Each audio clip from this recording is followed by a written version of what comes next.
audio's going to work. It did during It the did test. during the test. So So now now I'm going to drop I'm going off. to drop off.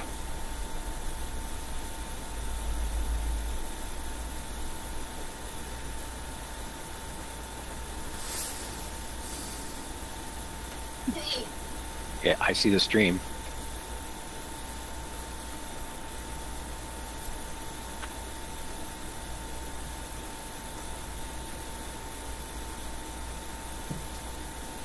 I'll use it in my life.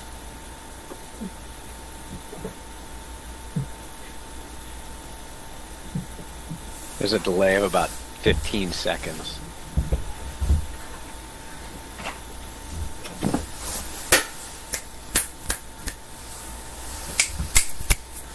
So the electron buffer has got to cycle through that first, right?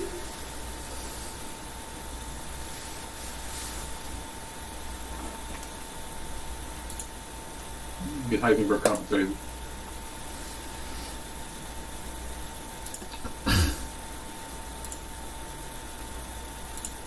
Nope, nobody likes their picture. Sorry. And I quit the, so the stream was working just fine. I quit it because the audio is coming out of my room speakers, and I don't want it to create a feedback loop through my mic.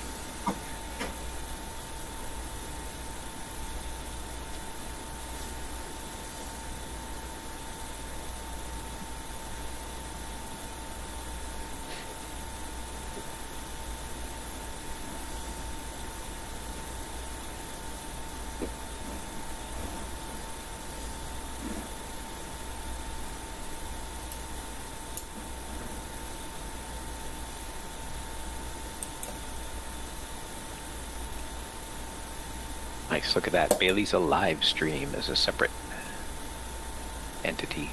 Yeah, that's what I was saying. That's going to be long and quick. I didn't realize they had to do that.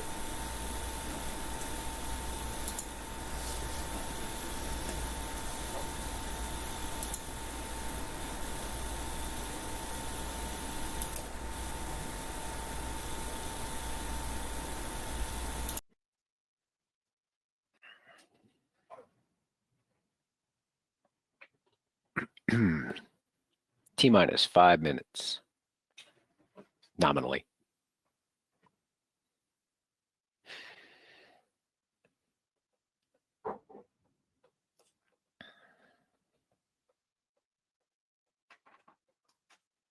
Well, the website and the email both say 7 p.m. this time, so hopefully people will read it and don't just think it's 7:30. Yeah.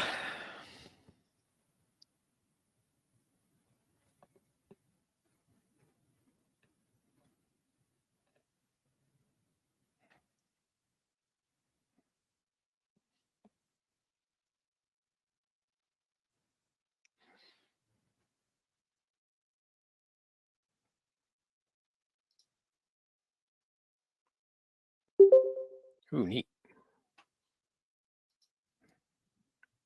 Boop, boop.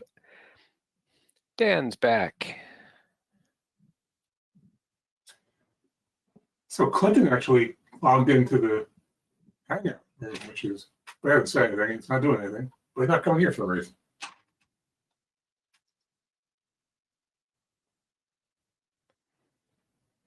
Huh. He should totally sign back into the meeting. Oh, okay, there. I was muted. So, yeah, you probably noticed when I fixed the audio. Yeah. So the little nuke that I'm using to run this has an internal microphone.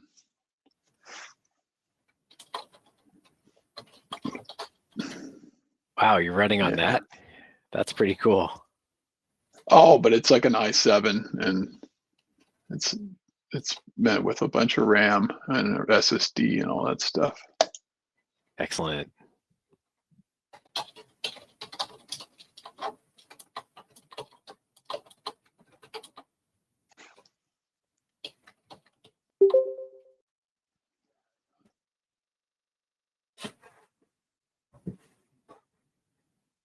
Rob's not here yet.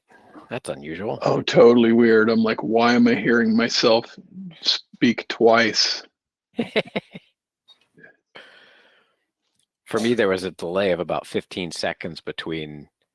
Yeah, said because I was something. testing the YouTube stream, and so I'm here, I talk, and then I hear myself talk like it's 15, 30 seconds later. Yep. Okay, so there's 11 people on.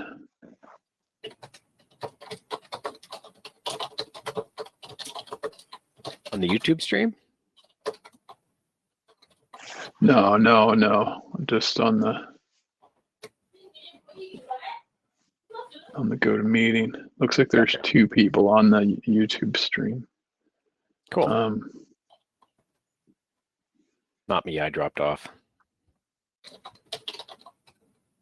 Oh, yeah, now there's 1. So that was you. Really? No, I dropped off many minutes ago. Oh, no, it says like there was 2, and then it says Ah. concurrent, there's 1. Okay, so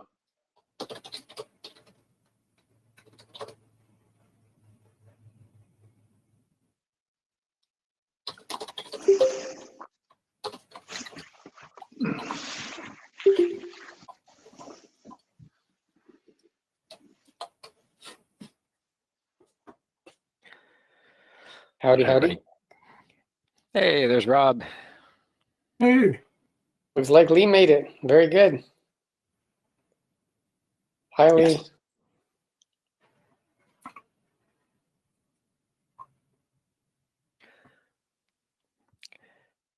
Give folks a bit more time to get in and get their AV working. yeah, we still have some people signing in too, so that's good. Clinton said that he's busy doing stuff. He'll be on at 7:30, so we'll see him, but not yet. Okay, are there any remaining issues? Not from my end, no. Everything's looking good. Excellent, thank you. And Lee's already all set up for screen Okay. share. Yeah, I had a bit of a time constraint, and I just got the email from Lee, and I'm like, oh, had to be 5 minutes late to make sure I find his link and get him in here. And it turns out it was good that I did, because lots of other wonderful stuff happened in between until now.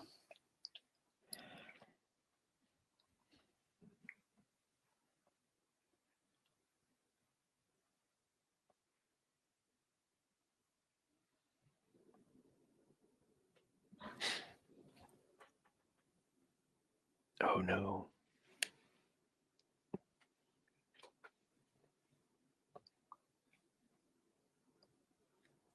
Oh no, what was that? Sorry. Leaves in suspense. Is it a squirrel issue? Text from my sister. What happened?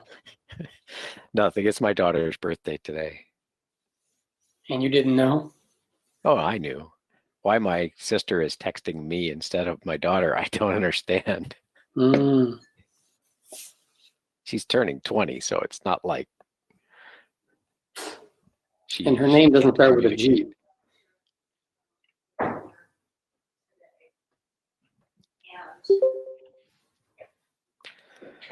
Welcome, David.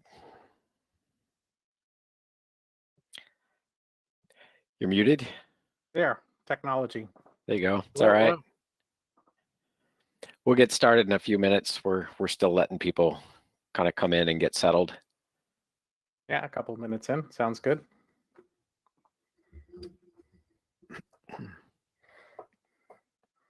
I normally have an awesome virtual background, but I haven't worked out how to do that with GoToMeeting yet. So it's Yeah, great. you support it directly. You gotta get another program. Yeah, I use OBS and sometimes NDI for that kind of stuff, but I didn't set up enough time for that this time. I think we'll be okay.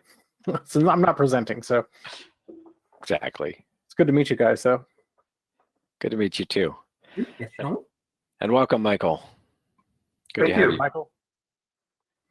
Can you hear me this time? The last time you didn't. All good. Sounds good. Then I'll mute.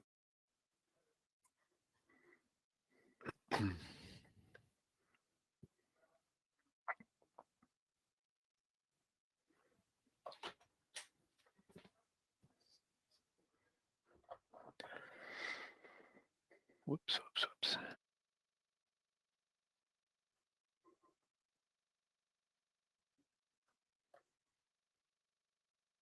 You guys been having pretty good turnout for these in the last few months?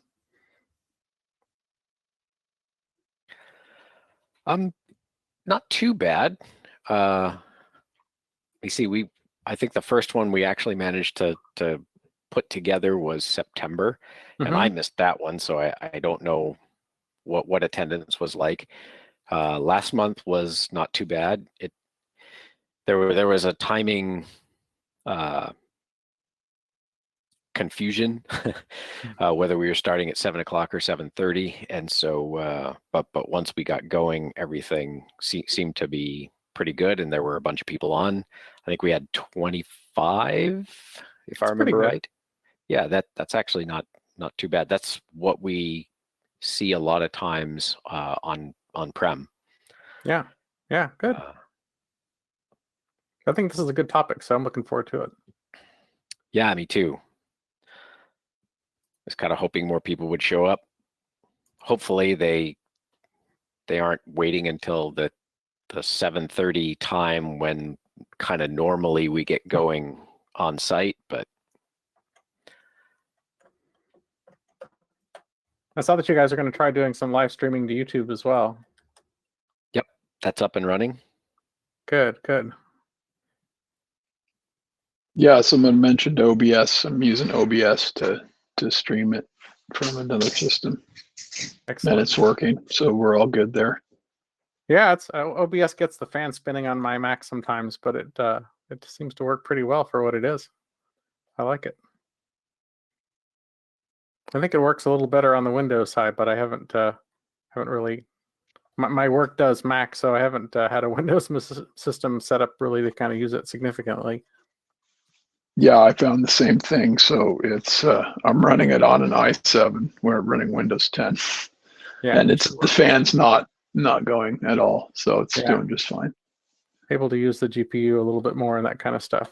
I guess if you have one of those RTX graphics cards from NVIDIA, apparently it works extremely well, but I don't have $3,000 to just sort of play to see how it works, so I haven't done that.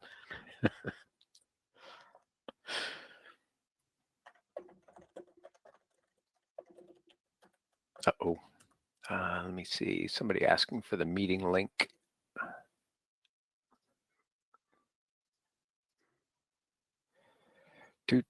How do I get the meeting link? There's a copy meeting link if you go to the kind of people tab, I guess, of this thing. There it is. People tab, copy meeting link. Yeah. And I just my shared Slack out feed. the YouTube live stream to some folks on my team who might not have had a chance to pre-register. Sweet, thanks. Sure. Yeah, it's how we do this is it's a little kind of iffy, because right, it's not password protected. So how do you open it to the public without opening it to, the public? Right. So usually what we do is people RSVP through Meetup, just as if they were going to the on-prem version in the old days. And then shortly before the meeting, as you know, we send out an email that has the actual link in it. And that way that keeps the nefarious folks from getting the link. And keeps us from having to set a password on meetings, and you guys from having to type in passwords or copy and paste or whatever. But it does mean we can't just post the link comfortably. Yeah. on the meetup site. Although maybe we did this time, I can't remember. We were discussing it at the last board meeting, just deciding, yeah, okay, maybe we'll just go for that and see how it goes. Yeah, I mean, I guess if you have, somebody on who you don't like, you can kick them out, right? Yeah, but there's nothing to prevent them from just jumping right back in again, I right? see. Yeah. But I tweeted and posted on Facebook BayLISA account the YouTube URL. So Cool. Mhm. Yeah, that's a good one to expose because then people can't use it to interrupt things. Yeah. I guess there's a chat on there. Do you guys have anybody monitoring the chat for the live stream? Gah. I don't know, Dan. I usually try to when I'm doing a talk and I'm live streaming, I usually try to recruit somebody to monitor the chat because I can't look at multiple things at once without completely losing it. yeah, somebody posted a smiley face and now it says message retracted. So Okay. All right, so not out of control yet, I guess. Somebody retracted a smiley face. That's 2020 for you. Yeah, pretty much. So the stream is open. I haven't checked, but it Yes. sounds like it is. Yeah.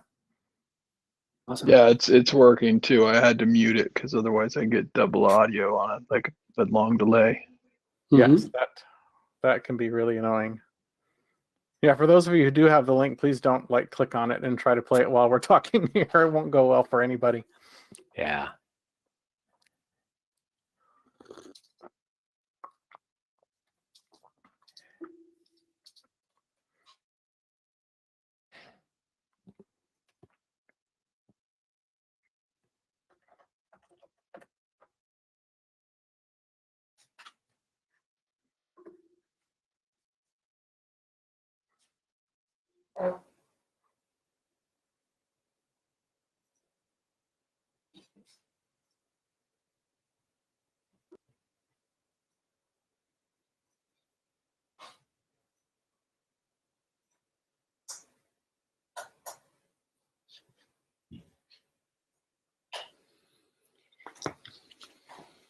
I need to go find the link for the live stream and do some tweets.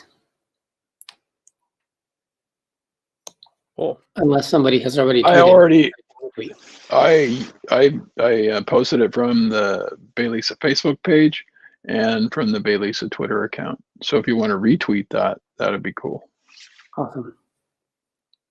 This was the same thing that went on with the first time you did it in September. I missed last month's, but this month apparently it's just the same stuff, different day, as they say in the military. SSDD. Exactly. People are trickling in. Up to 14. Well, the live stream says that there's 7 people on there, so it's, Nice. I guess, a mixed audience. Yeah, that's good.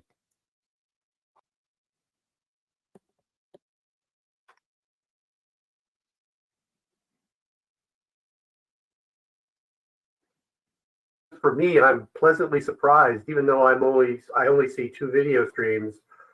I've got a backup going at the same time, and it's not really doing much for my I/O. I'm really happy.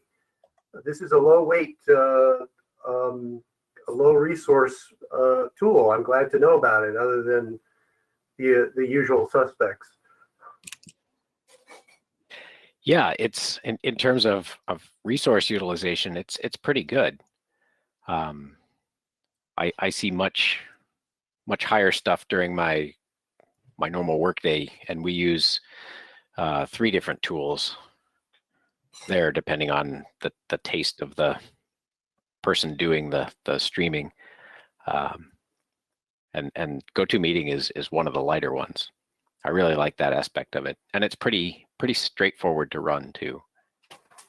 Have you used BlueJeans or Jitsu, which is open source? Jitsi. Blue Jeans Let's see, was the official LinkedIn corporate video conferencing tool before the Google too. pandemic, and then we opened up to others. I like Blue Jeans too. That's quite nice, but it does use more bandwidth than GoToMeeting. Oracle used Zoom, and so I was very familiar with it. Yeah, that's some people at LinkedIn prefer Zoom. I'm okay with it. Zoom works well with my green screen. Yeah, Zoom has a lot of cool whiz bang features, but I found that my audio and other people's audio tends to drop out a lot. Yes, On I it. saw that too. Go super robotic, just unbelievable. But even when you're listening to it on a iPod headset, we have managers that would just listen on their way into the office before the pandemic, and then there's WebEx, which the other parts of the business use, which I never used.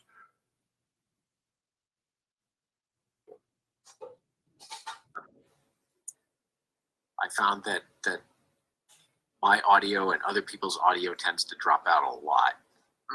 Yes, I saw that too. Go super robotic, just unbelievable. Even when you're listening to it on a iPod headset,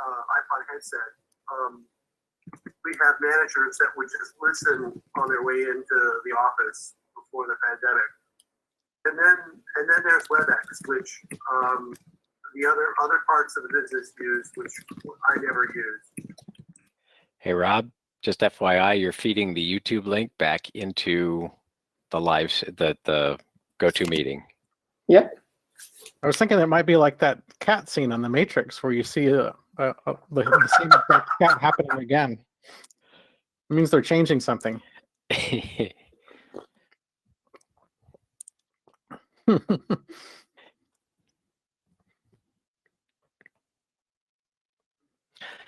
So I think Mark had said decided he wanted to wait till 7:30 and see if we get more folks that way.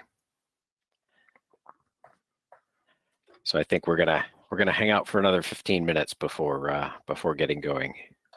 That almost gives me enough time to see if I can trash my system with an NDI integration. Let me see. There you go. Good luck.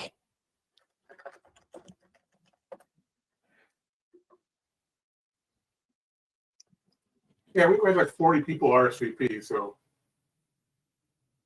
they should have all gotten the message for the video conference link. And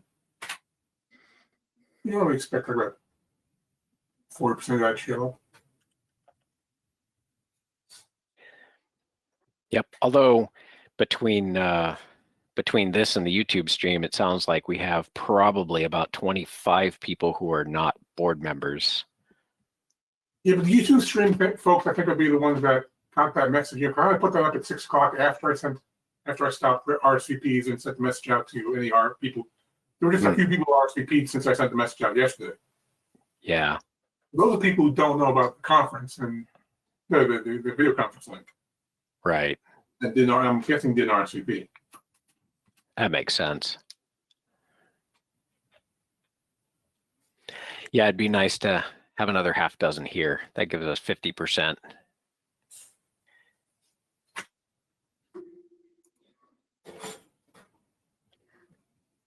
Well, there are 6 people watching the live stream.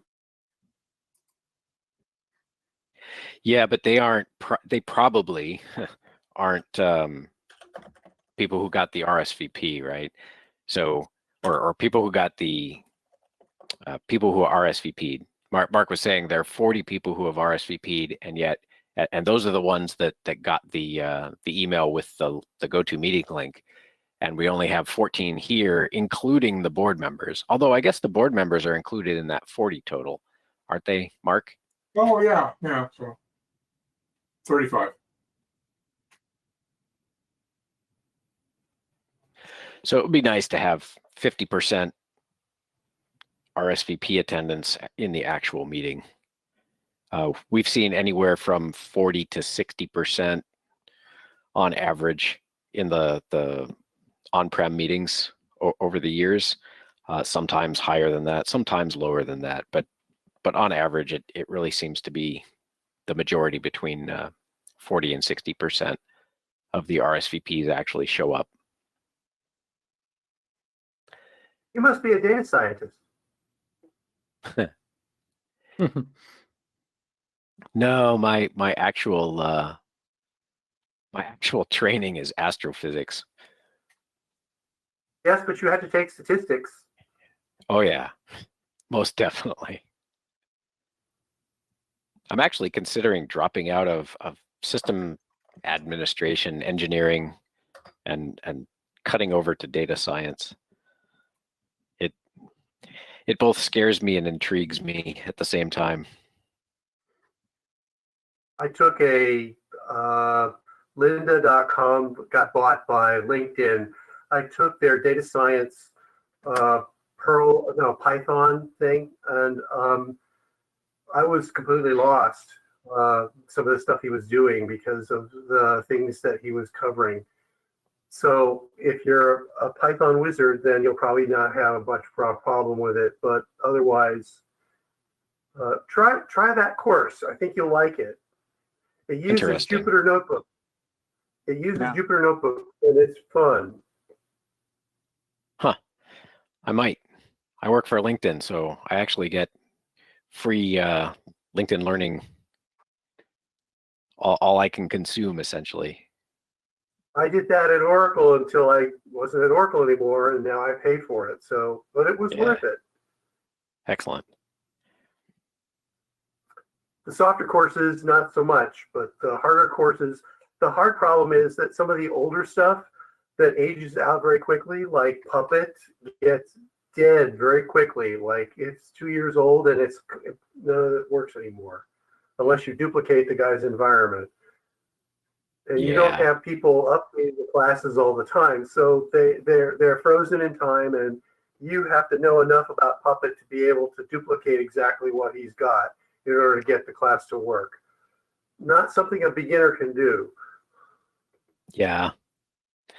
Unfortunately, technologies that are changing fairly rapidly are hard to keep up with, hard to keep educational material up with.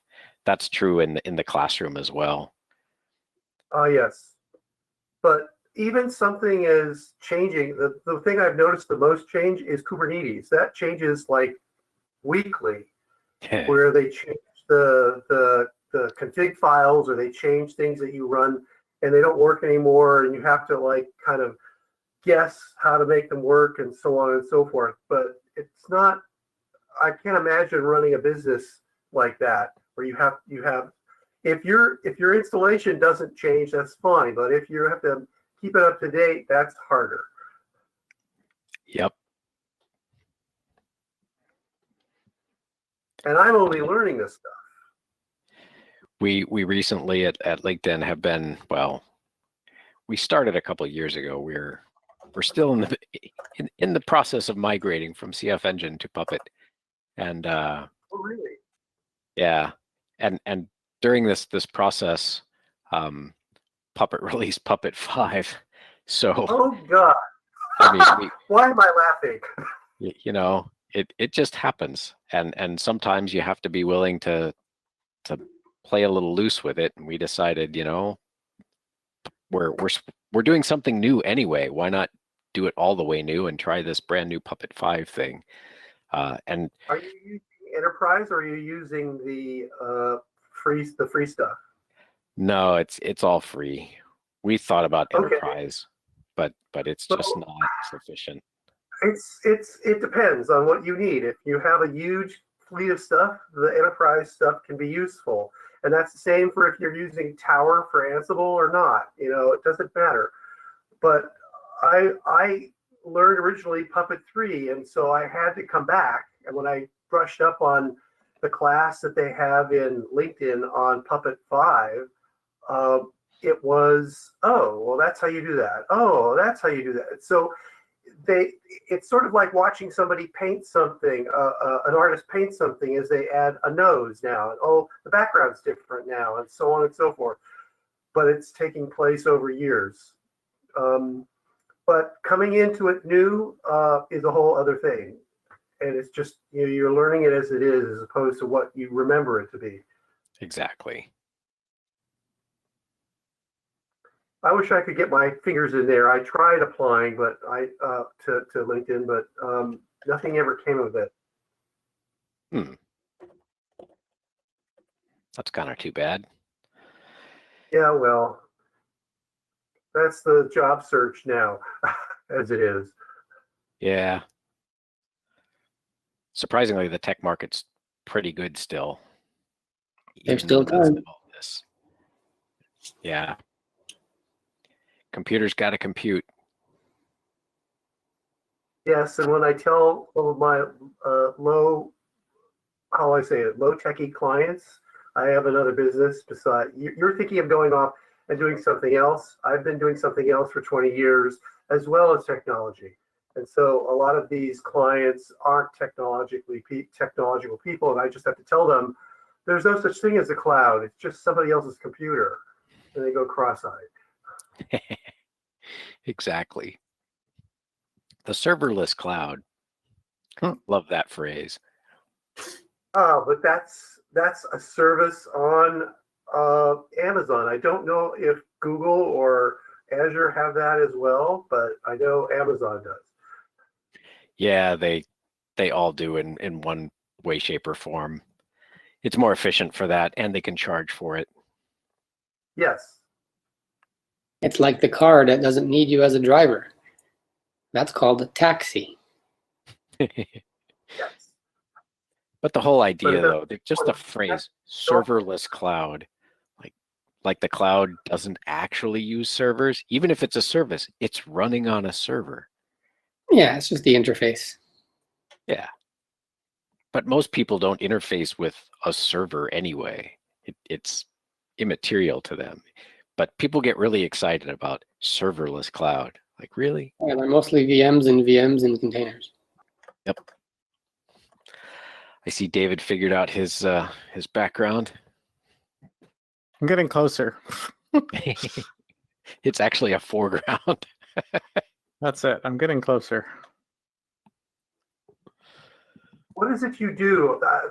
We have time. You might as well tell me. How are you compositing the background and foreground together to get to do this? I just get my normal picture. I am not doing this well, as you can tell, but I am getting there. Hang on. I have a filter button I can press. Let me press my filter button. I'm using OBS, and I'm using NDI, which is a, there we go. Now I have somewhat of a background, although my scaling's all kind of weird. Yeah, that looks pretty good.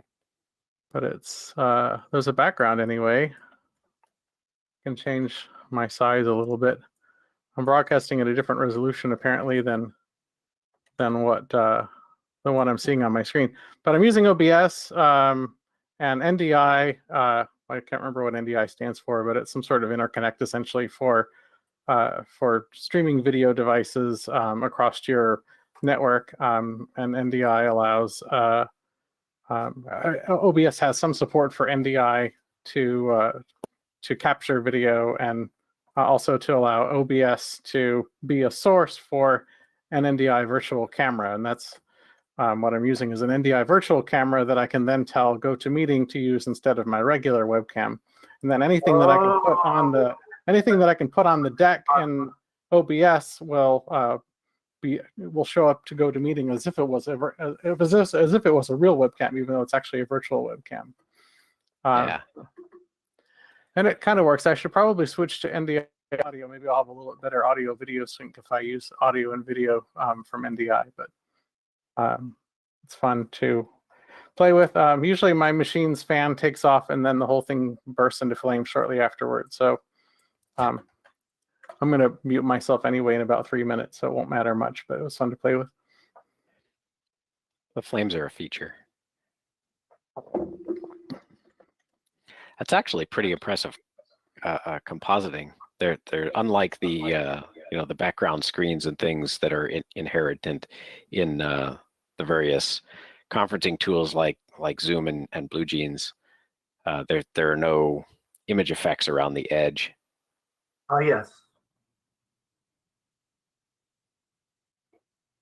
Well, he's got an actual green screen behind him. Yeah, that helps too. Regular Sorry, old- David. No audio from you. Your virtual audio is not virtualing. Nope.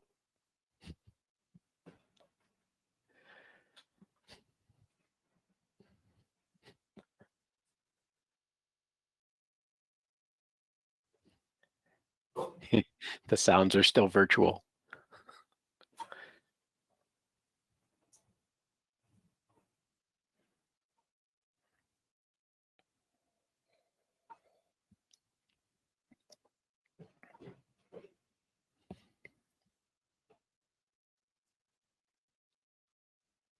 Nope. It was interesting when you mentioned data science because I had to go back and review the stuff that I had like 40 years ago in statistics that I took so many years ago, back when it was calculators and adding machines before they had electronic stuff at the local community college. And it was all like arithmetic more than anything else, as opposed to actually doing the math, because you had to do the math like they used to do in the old days.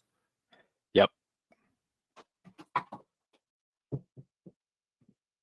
I came at it the other way. My stats class was a very math heavy class, and we really hardly ever touched an actual device. The guy that taught it was from London, and it was lovely to hear him talk. I'd had him for calculus, and to hear him talk about corollaries and contribute and all this other stuff. And then he goes and starts talking about measures of central tendency and all this other stuff. It was lovely.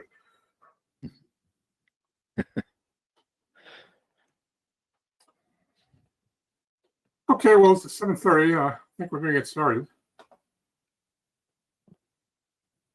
Seems to be maybe people are just taking an early holiday.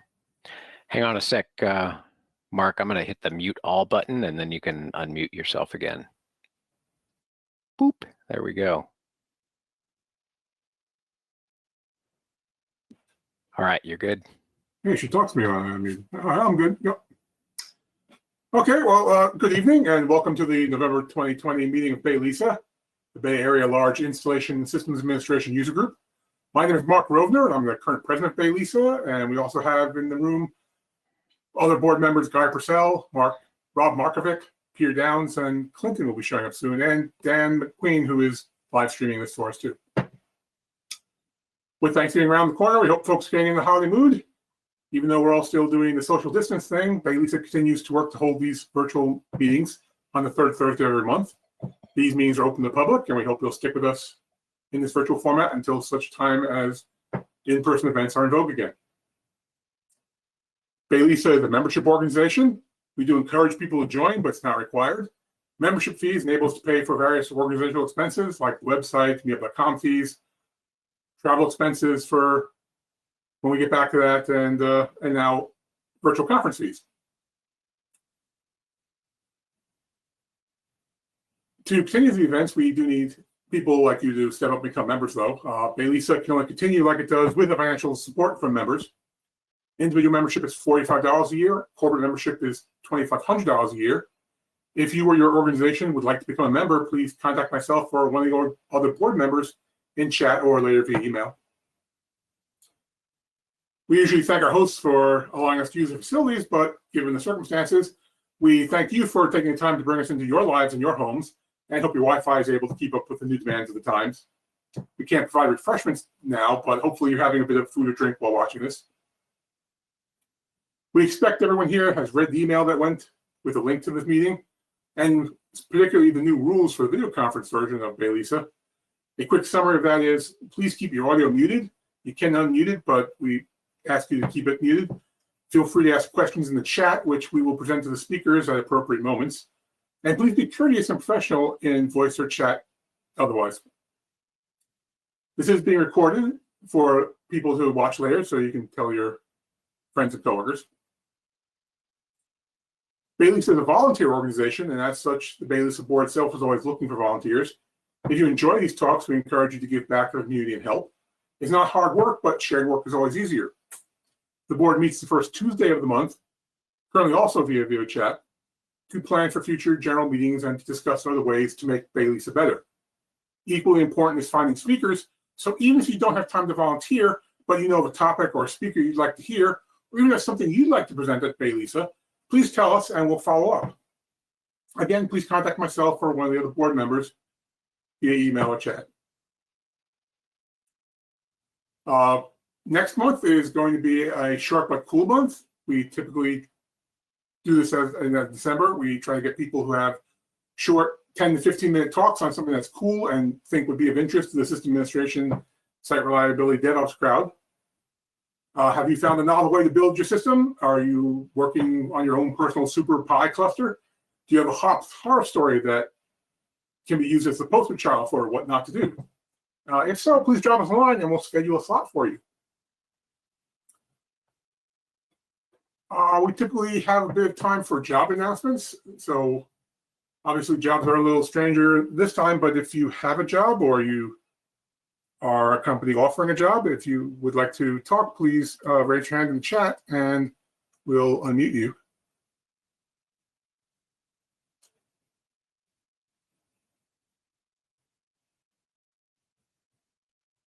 I, for some reason, can't actually see the chat right now. You see anyone there, chat guy? Nope. No. No chat pings. Oh, there's a chat ping now.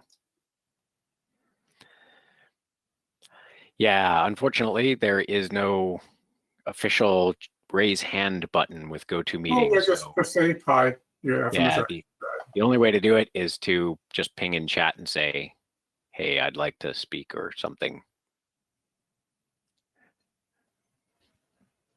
Or just say, raise hand.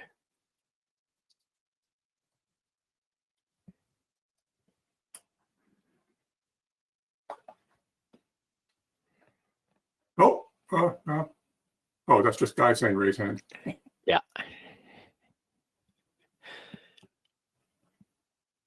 All right. Okay. No, we tried doing that. So to get started for this month, last month we had a talk on infrastructure as code as it related to devs quickly building and tearing down dev environments for their own personal isolated needs. Tonight's talk is along similar lines, getting devs involved with infrastructure as code, but this time using Pulumi as a bridge for developers to quickly build cloud infrastructure without having to be experts in the many and varied cloud providers. So here now from Pulumi is Lee Briggs with his talk, Building Cloud Infrastructure with Developer-Friendly Infrastructure as Code. Thank you very much, Mark. I'm assuming everybody can hear me, no problem. If you just want to wave to me, make sure I can. Excellent. Okay, I'm going to share my screen. Hopefully everybody can see that. Okay, let's get started. So thanks very much for the introduction, Mark. As he mentioned, I'm going to be talking about developer-friendly infrastructure as code today. Before I go into more detail, let me first introduce myself. My name is Lee Briggs, as you can probably tell by the slightly strange half American, half British accent. I emigrated from the United Kingdom about 3 years ago. And I originally spent my career as a system administrator. I spent quite a bit of time at a bunch of large multinational banks doing high performance compute, and then spent a little bit of time, quite a bit of time, 5 to 6 years as a system administrator at a software as a service company. And let me tell you, when I first got handed the title of software engineer, it did feel a little strange, to actually kind of, make the transition from infrastructure and system administration into software engineering. I have a blog which I occasionally write on. If you have a Twitter account, then please feel free to follow along to get, you know, I regularly talk about Pulumi. And I also have a GitHub account where you can kind of follow along. There's a bunch of examples that I have that I'll be showing you at various points today. And if you want to look at the code that I'm actually going to show, it's available on GitHub. So what are we going to talk about today? We're going to talk about two separate topics, and then we're going to bring it all together at the end.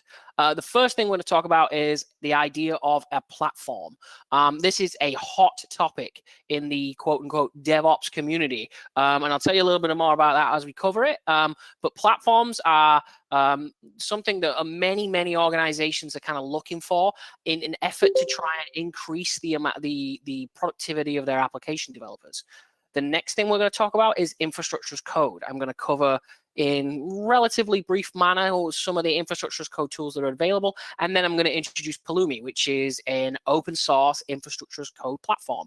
And then finally, I'm going to talk a little bit about what it means to be developer friendly. And I think this is mainly going to come from my experience, both as a system administrator, as a platform engineer when I was in my previous role, and also now as a software engineer. And I'm hopefully going to bring the ideas of platforms and infrastructure as code together, and then we're going to do some live demos. So you're going to actually see me kind of write some code and run some Pulumi. So infrastructure platforms. You may have heard of this, you may not have heard of this, but what are they, and why do might you be thinking about needing one? Well, in this unfortunately terribly scaled image here, I've kind of shown you the two kind of areas that you might be looking at when you're thinking about platforms. On the one hand, we have this idea of a platform as a service.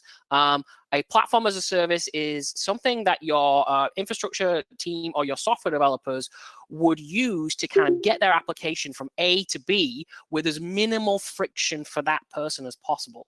Some of the popular platform as a service offerings that you might be familiar with are things like Heroku, who offer this ability for you to just drop a file in your code repository and then kind of push it to a place, and then all of the kind of pain is taken care of for you.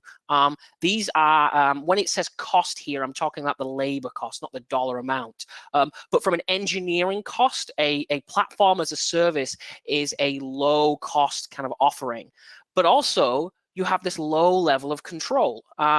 It's important that when you think about from a platform as a service perspective, you probably are going to have to conform to that platform as a service's parameters and kind of build things in a way that they expect. And of course, that means that you have a high degree of lock-in. It means that if you want to make changes, or if you kind of want to navigate from one platform to another for some reason, there's going to be engineering cost that's involved in that.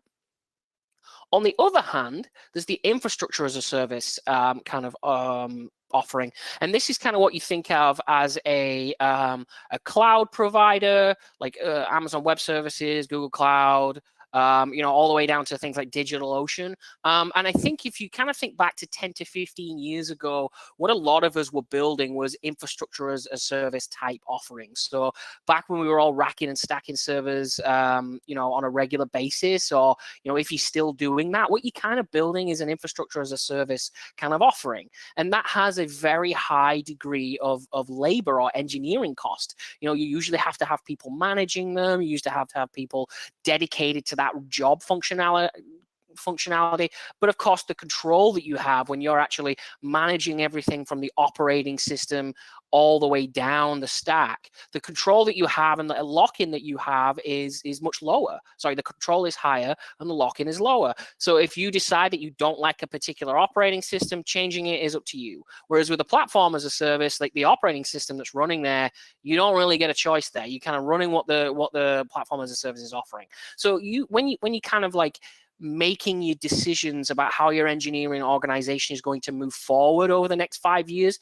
these are the kind of things that you need to be thinking about. How much engineering cost do I want to invest? How much control do I need? And how important is the lock-in? However, it's not always the case that you have to choose a external platform as a service or a infrastructure as a service provider.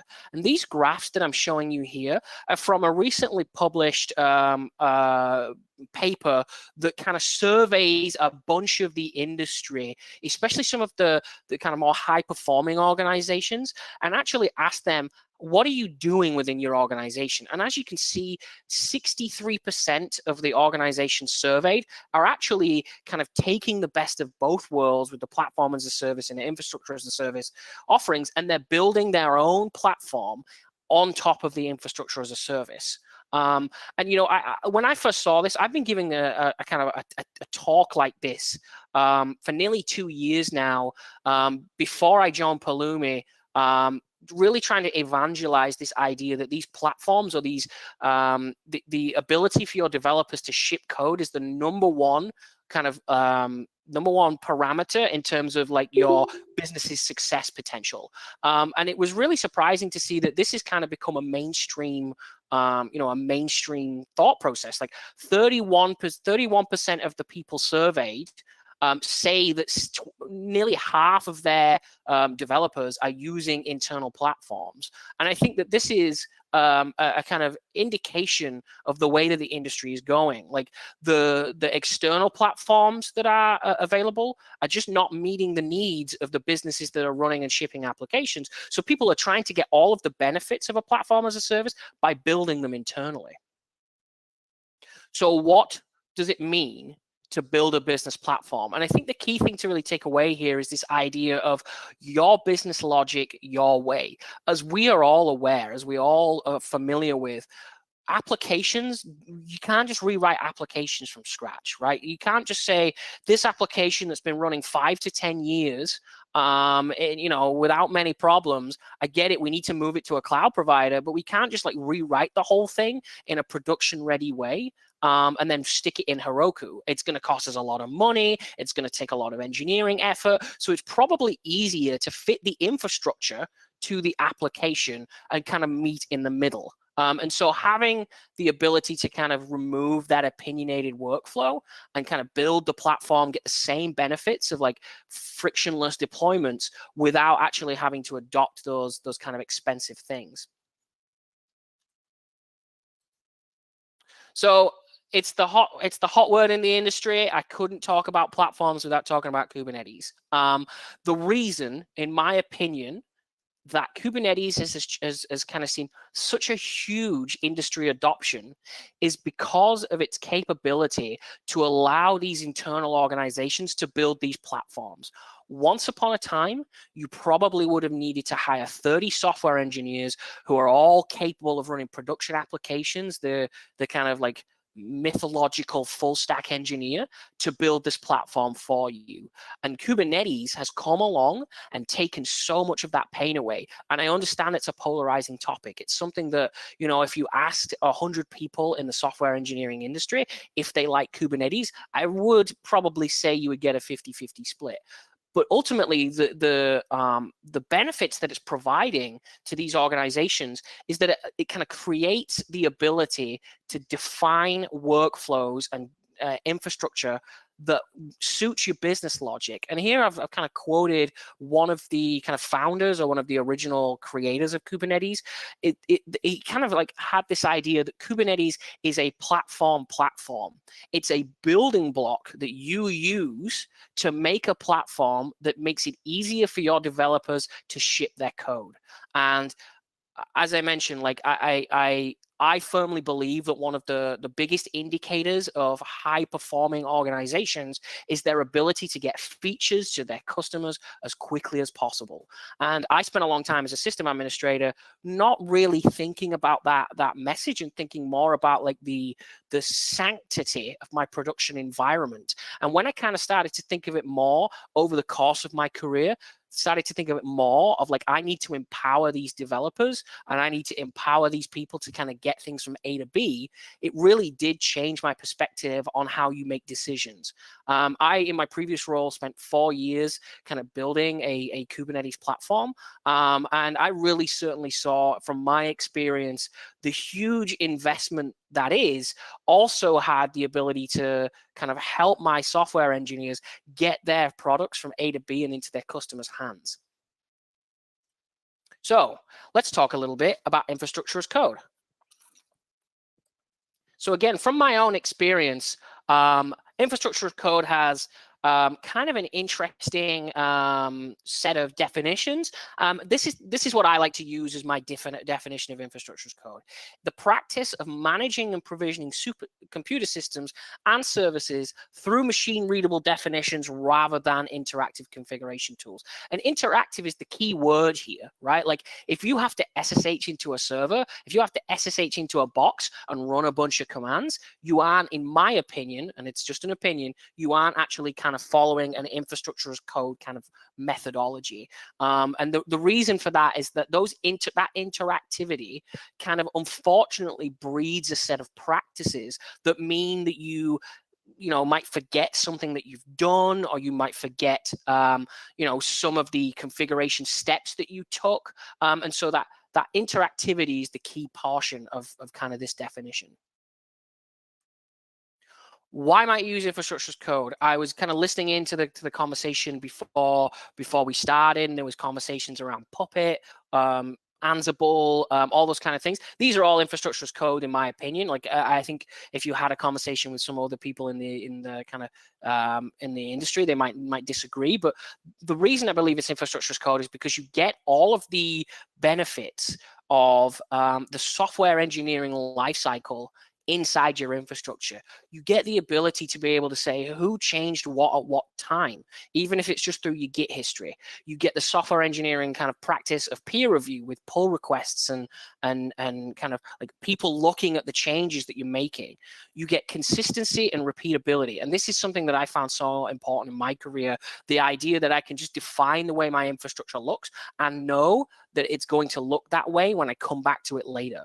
And finally, it has a bit of a curve, but as time goes on, the efficiency increases dramatically. I started out my kind of cloud engineering career clicking around in the AWS console, creating instances manually, adding security groups manually, and all that kind of stuff. And then as you scale, as you kind of get to more instances, more security groups, it really does become next to impossible to kind of manage that kind of infrastructure without the kind of infrastructure as code considerations.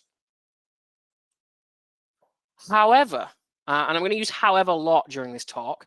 However, I have a very strong set of feelings and opinions about a lot of the infrastructure as code tooling that is currently available in the industry. And what I mean by that is that these infrastructure as code tools have often taken configuration languages or DSLs, like Puppet has a DSL, Terraform has the HCL DSL. It's taken these new kind of concepts, these configuration languages, and try to define infrastructure that way. And in my experience, almost always that kind of starts to introduce things that really start to mean you get to a certain stage and you start to struggle with scale. You lose up on things like control flow, if statements, conditionals, and then all those extra things to actually make your life easier when defining infrastructure in a software development, like infrastructure as code manner. But, and this is a big but, those programming languages, like the programming languages that you might be familiar with, like Python and Ruby and Java, they don't have this kind of declarative need that a lot of the infrastructure as code tools need to be successful. The reason that configuration languages have become so popular in infrastructure as code is because you can basically use them to define the state of the world, and then the infrastructure that you provision looks like the configuration. And programming languages find it really, really difficult to do that. So this is the point in which I will introduce Pulumi. Again, full disclosure, I am a Pulumi employee. I have been for around about 9 months now. But before I was a Pulumi employee, I was using Pulumi on a day-to-day basis. And I adopted Pulumi based on my experiences with some of these other infrastructure as code tools.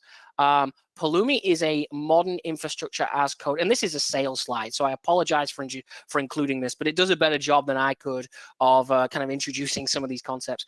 Pulumi is a modern infrastructure as code tool that allows you to use imperative programming languages to declare declarative infrastructure, which means that you can use familiar languages that are either familiar to you or, more importantly, your software developers to define infrastructure. And we have support for multiple different programming languages and almost any cloud provider that you might think of, including some you may not have heard of. And we kind of champion ourselves as a tool, not just for the system administrators or not just for the infrastructure engineers, but for the entire organization that might be trying to define infrastructure. It's the truth of the world that we're in right now is that the adoption of cloud computing and the adoption of Amazon Web Services and Azure and Google Cloud is that the disciplines that we have all come to know and love as system administrators has been democratized. And that's not for me to say that the things that are happening in these kind of like cloud environments is always following what we might believe as production ready. But in order to try and make in order to try and deliver software as quickly as possible, we have democratized the infrastructure that we are all used to. As I mentioned, we at Pulumi support multiple different languages. We support the Node.js ecosystem, and the reason that we support the Node.js ecosystem is because where JavaScript is the #1 programming language in the world.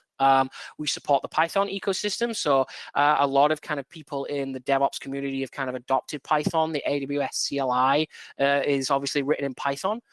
We support Go as a language. Go is obviously very, very important in the kind of Kubernetes ecosystem or any of the kind of modern microservice frameworks. If you have seen any of those, there's a lot of Go there, so we support that as well. And then we support a couple of the .NET languages, F# and C#, and we also have support for Visual Basic .NET as well.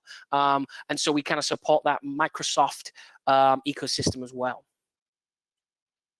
So I've talked a little bit about platforms. I've talked a little bit about infrastructure as code. But what does a developer-friendly platform look like? What does the two together actually mean? So again, I'm kind of including another diagram here or graph here from the State of DevOps report that I mentioned earlier that kind of shows the idea behind building these internal platforms, but thinking about it from a different perspective, right? And what we're seeing here is that depending on the engineering maturity of the organization, depending on how advanced they are in their kind of quote unquote digital transformation, what happens as you go through this process is that you start to think of these platforms not as infrastructure, but as a product that your developers are consuming. And when that starts to happen, when this kind of productization starts to become a first-class citizen in your process, it becomes a more unique and a more successful platform. And so I think this is important because I like what it tells me by looking at it is that those organizations with high degrees of kind of engineering maturity are really starting to focus not on what they think is best, not on what we as individuals think is best, the people building the platform, but focusing on what the people using it will need instead. And it really, it requires quite a high degree of empathy. Being able to kind of put yourselves in the shoes of someone who's going to kind of consume the things that you're building. It's certainly a transformation that I've been through in my career, and I now have a software engineering title. But it's really kind of changed over the last 5 or 10 years. This idea that the infrastructure that we're building, whether that be at the infrastructure as a service level or the platform as a service level, it's becoming a product. And in my opinion, like the reason why some of these cloud providers like Amazon Web Services have become so insanely successful is because they treat this infrastructure like a set of products that they're offering to their consumers. So the consumers that we are talking about here are software developers, right? And software developers appreciate APIs. They appreciate the capability to kind of look at the generated language, like the interface that they want to talk to in an API. But they also appreciate software development kits, whether that be from an Android mobile phone developer all the way to a full stack engineer. A software development kit is readable to that human being who wants to kind of create things. And ultimately, what we're talking about here when we talk about this productization is we're talking about creating APIs and creating SDKs for the people consuming these things. So in terms of the tooling that might be needed to make these platforms developer friendly, well, you can kind of take some very, very simple steps here. One of the things that I think is kind of an interesting approach is this idea that you would use the package managers that are familiar to developers that they use every day. And I'm not talking about debs, and I'm not talking about RPMs, and I'm not even talking sometimes about Docker images. I'm talking about pip, or NPM, or NuGet, like the actual language package management that comes with the languages that the developers live and breathe. You know, if you have Ruby in your organization, then Ruby Gems is another way of kind of delivering tooling directly to them. And when you can't start thinking about these platforms in the in that kind of mechanism, it really does help in kind of like speaking their language. I remember a conversation a while ago where I was kind of like trying to help one of the developers that had a MacBook, and I was trying to help them kind of install a bunch of install a bunch of stuff on their machine to kind of get up and running. I was teaching them about homebrew and all that other kind of stuff. And they were just absolutely baffled by this. They couldn't understand, like, what is this new thing? They were used to living in a world in which Maven, the Java package manager, was the thing that they used. Or it might have been Gradle, I can't remember. But it was using this language package manager instead. And, sometimes I think it's difficult for myself as somebody who likes learning new things, who likes kind of adopting these new technologies. I sometimes find it difficult to kind of understand this mentality until I remember that, this person, this particular individual, all they really wanted to do, it was their first week on the job, all they really wanted to do was just get the application built so they could start developing stuff. It was their first week on the job. They just wanted to get on with it. They just wanted to kind of move forward. Another thing that you can think about when you think about the tooling for these, developer-friendly platforms is making them work inside the heads-up interface or the hood of a developer. And ultimately, in a lot of cases, that is their IDE. I have a favorite IDE. Most people have a favorite IDE. Yours might be VI. Yours might be Emacs. But ultimately, you want to make them familiar to them and be able to interact with their infrastructure, interact with the platform in the in the format that they're used to. And then finally, languages is obviously what I'm going to talk about most of all here. I have lost count of the number of times where I've said to a software engineer, well, what are you going to do is you're just going to learn this Puppet language, and then you're just going to make this Puppet module, and then you give it to us and we'll apply it for you.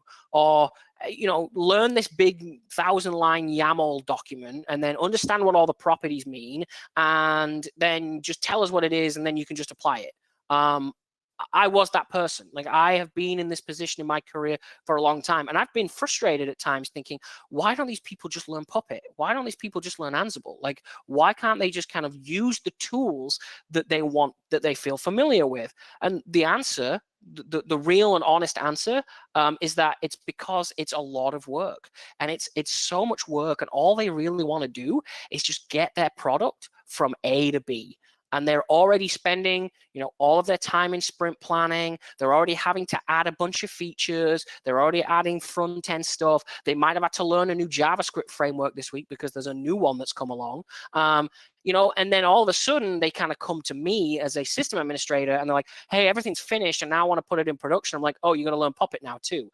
If it was the other way around, if somebody said to me, hey, you got to learn JavaScript to get this infrastructure provisioned, I remember thinking to myself, I don't want to ever do this. And when you think of it from that perspective, it really starts to make sense that you would offer interfaces to the infrastructure in the languages that your developers feel familiar with. So let's do some demos. So I have set up a bunch of infrastructure ahead of time. And what I'm going to do is show you through a bunch of the different SDKs that we have available to us. So I'm going to switch over to my terminal real quick. And what I have here is a Git repo with a couple of different Pulumi programs in it. The first one I have is a virtual private, I don't actually know, I forgot what VPC stands for, a VPC in AWS that is defined in Pulumi's JavaScript SDK.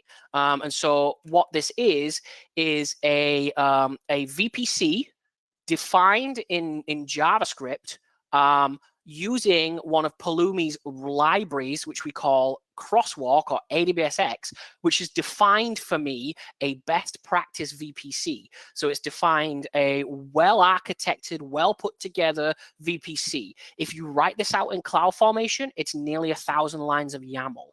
But because I have used something that we have already written, it is 23 lines of JavaScript. And if you imagine like being able to hand this to somebody and hand it to a developer and say, do npm install Pulumi AWSX and then set your parameters, they are now have, like we have been able to define a best practice and then have the person consume it without actually having to go through all of the hoops of learning a new language. So I've already created this.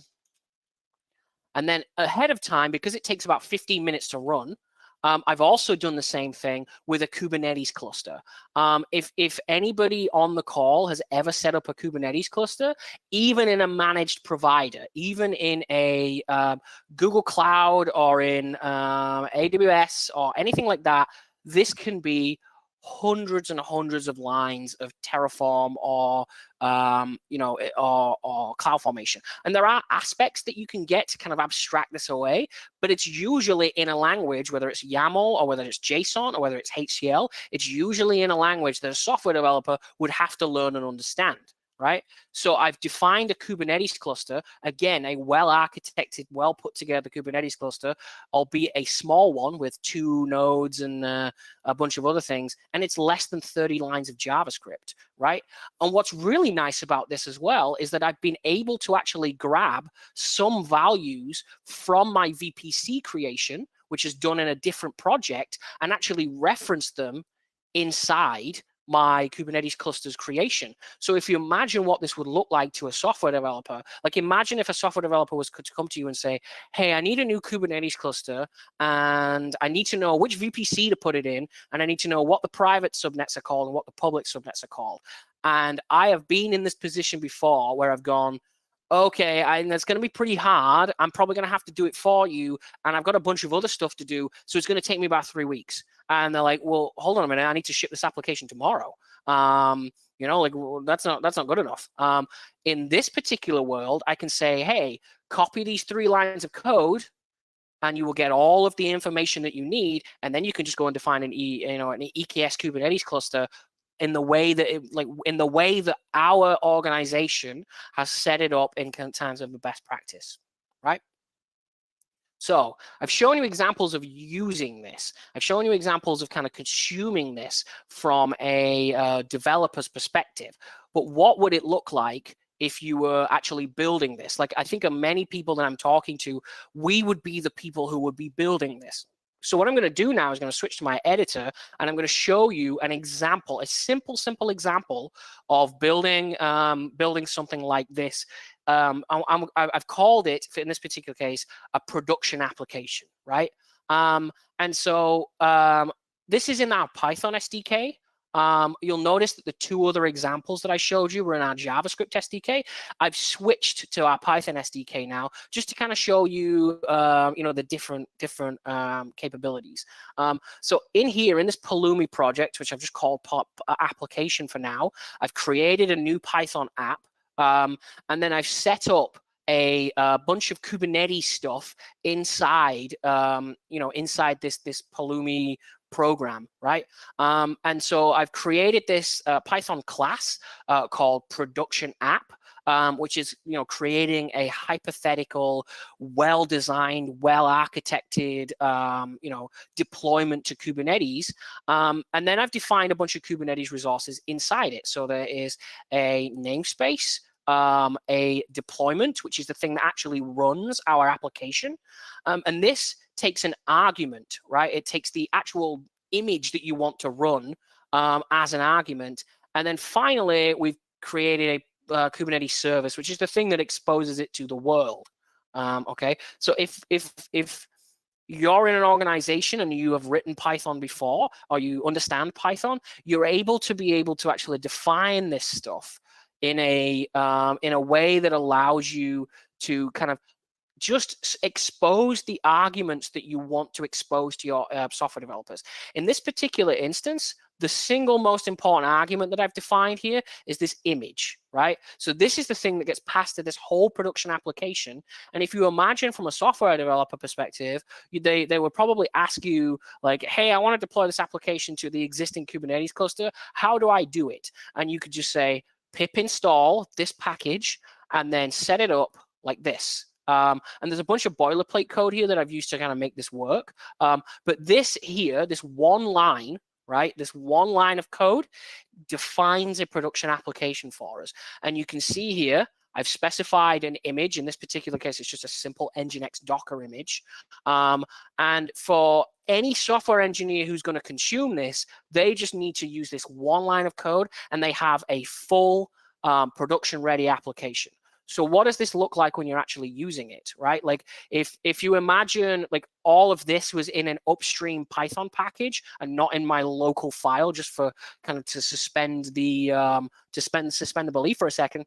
If I'm a software developer and I would pip install this package, I would use this one line and then I would run a single command.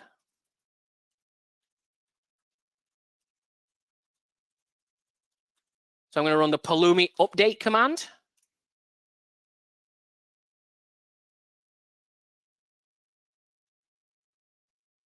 And you'll see inside my production application, there are several resources, a namespace, a service, and a deployment that get deployed.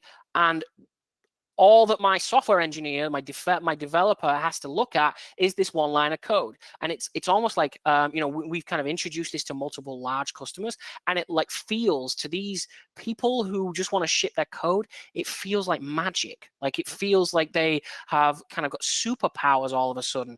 I can now do things as quickly as my infrastructure engineers can, and I can do it in the way that makes them happy. And if you have ever had to interface with information security and all that kind of stuff, like this is a, this is a game changer because you can kind of build your library that's, production ready and secure. And then you can just say, hey, just pip install this and then run it. So I'm going to create this. So this is going to create a production ready application in my Kubernetes cluster that I set up earlier. And Pulumi takes care of kind of waiting for all of the, it kind of takes care of all like the logic that is needed, kind of taking things out of service, putting things in service. And so it rotates things in a really, really nice way. So this has created for me a production ready application. And so I can look at the namespaces. And if you remember, I gave it a name. I gave it the name Nginx because that's what it is. And I can look at the service in here. And you'll see it's created a load balancer for me in Amazon Web Services. So not only has it just deployed the web application, but it's interacted with the cloud provider behind it as well and immediately put this in production. And this takes a little while for DNS to propagate, so I'm not sure this will work. No, it hasn't resolved yet. And so what's happening here is it's creating the AWS ELB behind the scenes, and eventually Amazon will get its DNS resolution together, and it will present a production-ready application to us that we can kind of use. And you can kind of do things like, let's say the new mandate within your organization is that 3 versions, or like a highly available application, is no longer 3 instances, it's 7 instances, right? Like I now want to do 7 instances like as a production ready thing. My software developer just needs to pull the latest version of the package, right? They don't actually need to change anything inside their actual application. They just need to just pull the latest version of the package. And if I run Pulumi up again,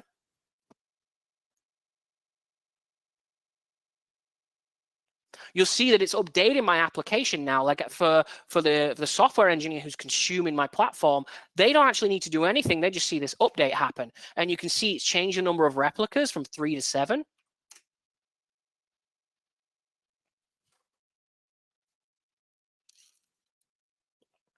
And it's telling me that it's waiting for all the pods to be available. And there we are. And I should be able to list the pods now. And now we have 7 running instead of 3. Like this again, like this interface, this ability for application developers to be able to kind of use the things that they feel familiar with is really, really empowering for them. And I'm getting an empty reply from Nginx, so it's not currently ready, but oh well, you know, you can't win them all. So in the 2 examples that I've shown you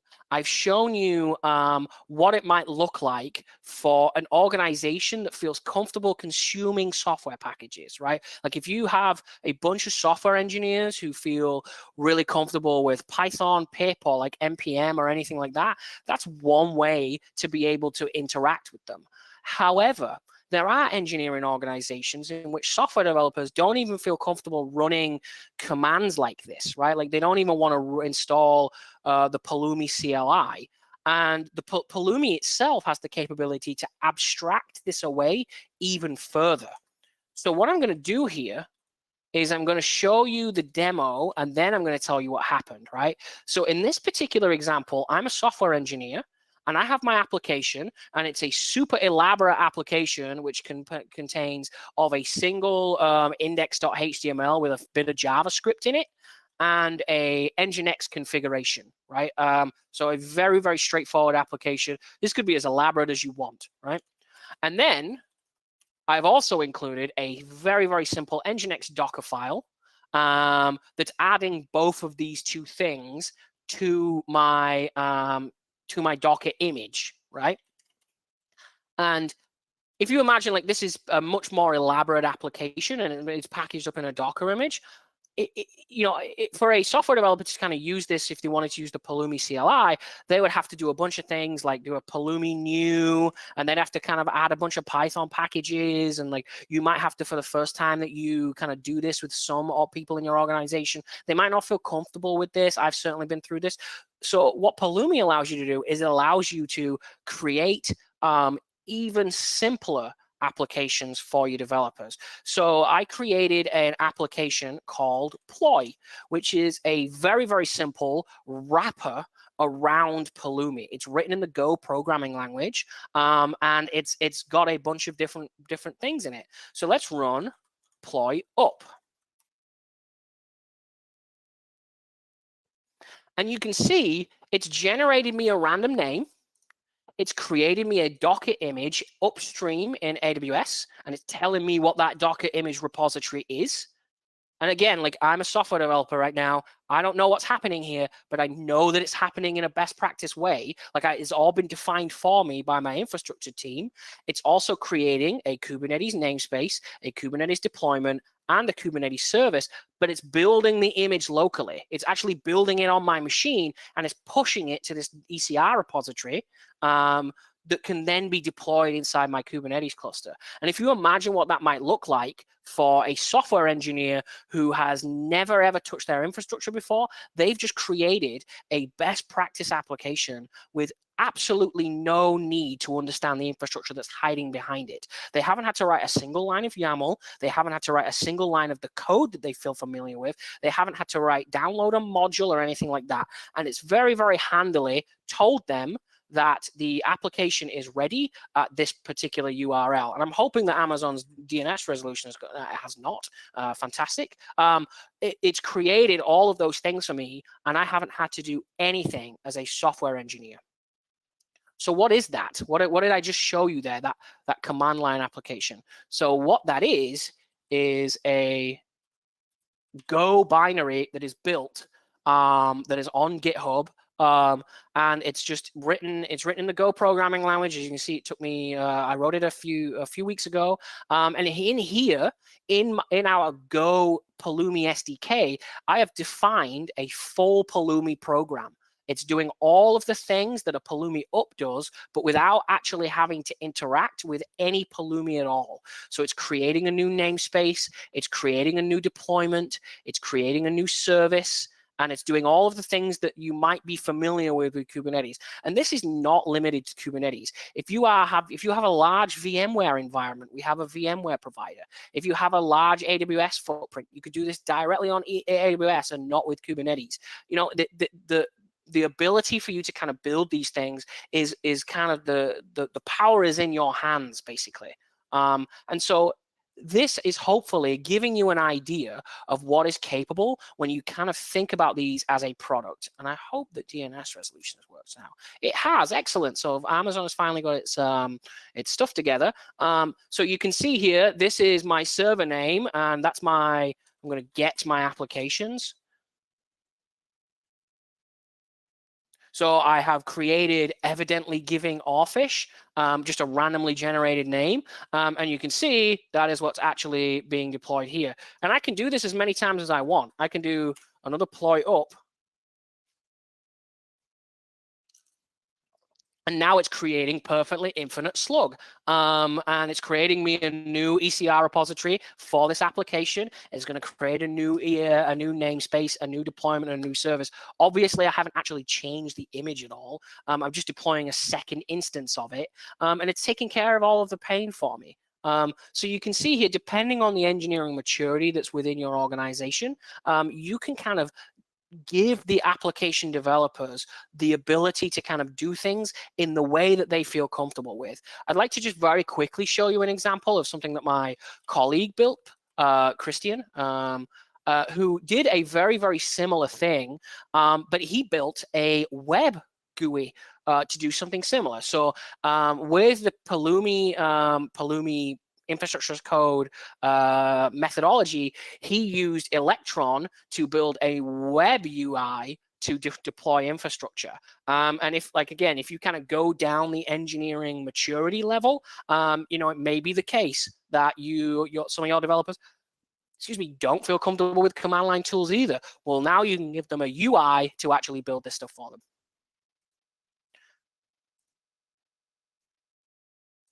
So what did I show you here? What is the terminology that I talked about when I was talking about Pulumi? The first thing that I talked about, or the first two things that I talked about, is something that we in Pulumi call a component resource. I kind of referenced our AWS VPC and our Kubernetes cluster. Those are kind of component resources that were built by us at Pulumi to give you an example of what that might look like. And they are distributable using a package manager from within the language that you're using. So if you're using Python, you would just get it from PyP. If you're using the Node.js ecosystem, you just download it from NPM, which I showed you an example of. .NET, you would use NuGet. And then in Go, you would use Go modules. And so these are the kind of, again, the interface for them is in the package manager that the developers feel familiar with. The second thing that's worth kind of looking at here is in all of the examples that I've shown you, except the last one, in the first two examples that I showed you, that was just operating within the sphere of AWS or operating within the sphere of the Kubernetes cluster. But Ploy, which I've lost, but Ploy not only interacts with the Kubernetes cluster, it creates an Amazon ECR repository and a Docker image locally. So you can deliver these production-ready applications and kind of go across different cloud providers without your developers having to know what DNS registrar you're using, or which Docker image you're using, or which AMI they need to build, or which VMware cluster they need to target. You can do it all from within Pulumi instead. Another concept that I kind of talked about here is, again, for like a more advanced engineering culture, is this idea of what we call a stack reference.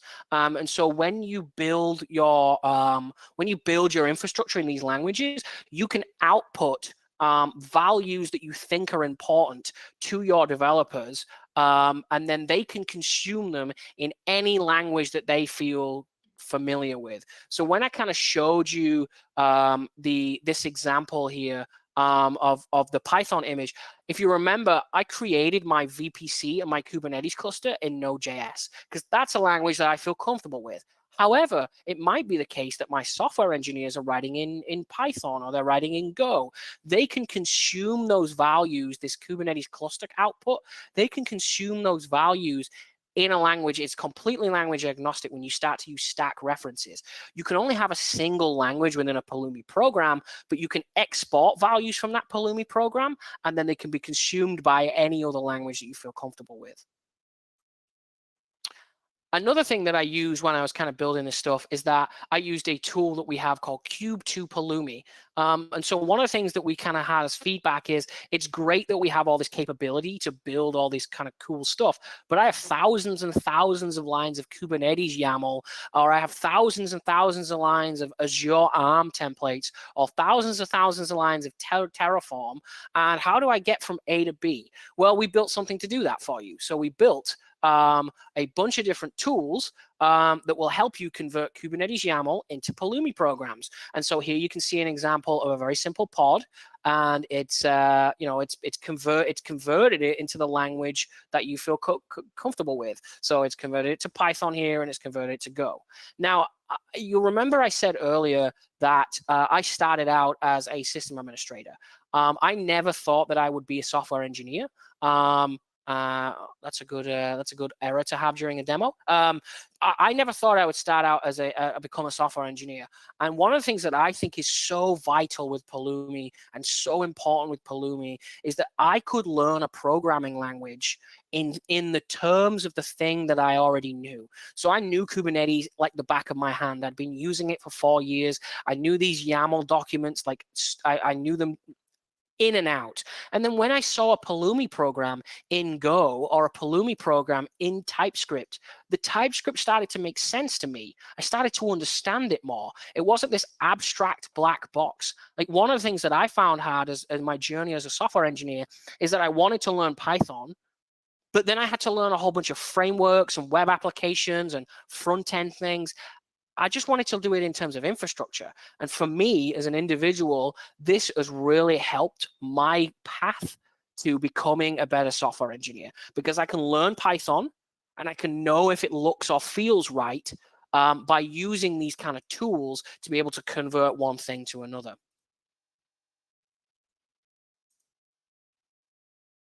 And then the last thing that I want to talk about, the ploy command line tool that I mentioned. This is something that we at Pulumi call the automation API. And this is an API that you can kind of consume as a infrastructure engineer or as a developer to build production ready applications. And it's in the language that you feel comfortable with. It's currently available in the Go SDK and the Node.js SDK, with Python and the .NET SDKs in progress at the moment. But you can do complex orchestration between different things, all within command line tools or within Electron apps or in Lambda functions. Like, you can do it all straight from there. So I've covered quite a lot of stuff there. We're just about to hit the hour mark, so hopefully I've timed that just about right. There's a couple of links here. There are hundreds and hundreds of examples in our Pulumi examples repo in every language you can think of all the different things that you might want to build. So if you feel like you want to learn some of these SDKs, you can kind of scroll through these hundreds of examples and kind of look at how it looks and use it as a reference point. And then also, we have upcoming workshops. So if anything that I have said today sounds interesting, if you just like hearing the sound of my hybrid American English accent, I will be delivering workshops. We have an introduction to Pulumi workshop on the 17th of November. We have, we have another one. There's another one that's not on here. But we also have talks about building Kubernetes platforms, deploying microservices with Pulumi and Ladder. These are hands-on labs where you'll be able to follow along as we build things together. So that's all I had for today. I really appreciate everybody's time listening along as I talk away. Quite happy to answer questions, but at that point, I'm going to say thank you very much.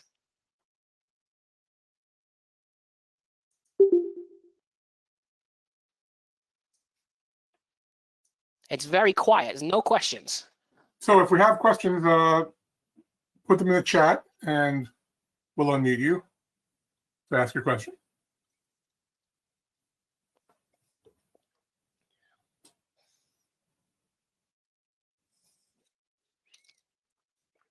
Thank you very much, everybody. That was great fun. Really appreciate everybody having me here today. Again, we have a Pulumi Slack if anybody is interested in things I talked about today. So please feel free to join. If you search for Pulumi Slack, it's the first result on Google, and you can drop in. It is my job as a software engineer / community engineer to answer your questions. So please feel free to reach out to me directly via Twitter at Briggsell, or you can come into the Pulumi Slack and reach out to me there. But other than that, I am going to take my leave, and thank you very much. Thank you. Yeah, thank you, Lee. Appreciate it, Lee. That was very interesting. Always good to hear, new tools, new ways of doing things. That's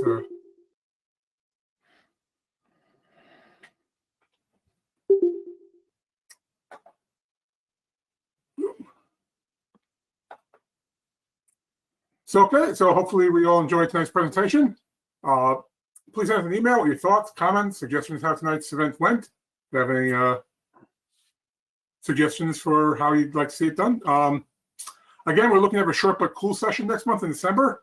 We need people to volunteer to give short talks. So if you have a talk or know somebody has a talk, have them reach out to us and we'll schedule a slot for them. Keep your eye out for the details for that meeting. We can all stick around talking if you want, but that's it for the meeting itself. Thanks for coming, and we'll see you next month.